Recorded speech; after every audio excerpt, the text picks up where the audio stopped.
Magluluto tayo ngayon ng yummy pork steak. Tara, let's mga mi, umpisahan na natin. Nag-cut lang ako rito ng 6 pieces kalamansi at pigain lang natin ito dito sa ating maliit na strainer.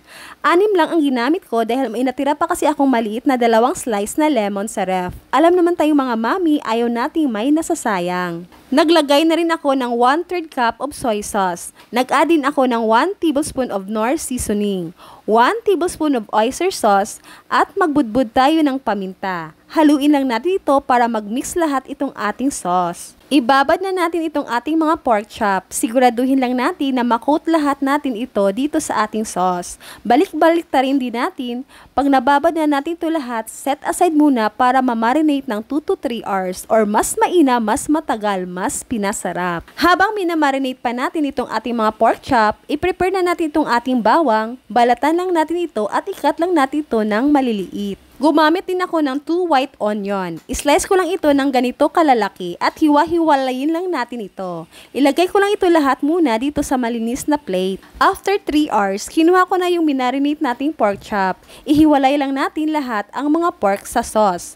Tanggalin lang muna natin ito lahat. Magpainit na tayo rito ng kawali. Nagbuhos lang ako rito ng 2 cups of oil para ma-fry natin itong ating mga pork chop.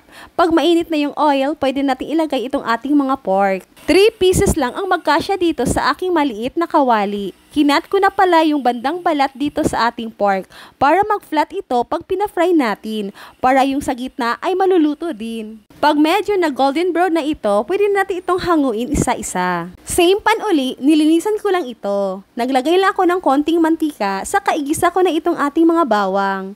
Pag nag-brown na ito, ibuhos ko na dito yung sauce na pinagbabara natin kanina sa ating mga pork chop.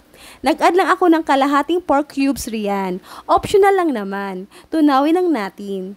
Nag-add na ako ng 1 cup of water. Saka magbudbud ako ng paminta. Pakuluin lang natin itong ating sauce. Pag kumulo na ng ganyan, pwede nating ilagay itong ating mga na-fry na pork chop.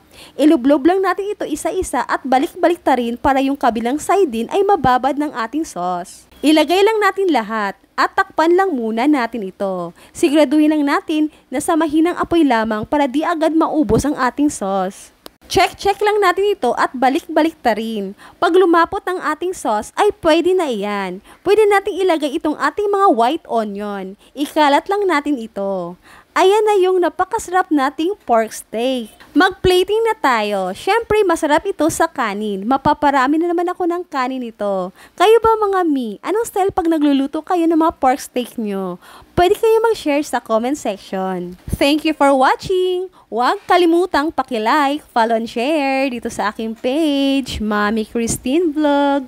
Bye!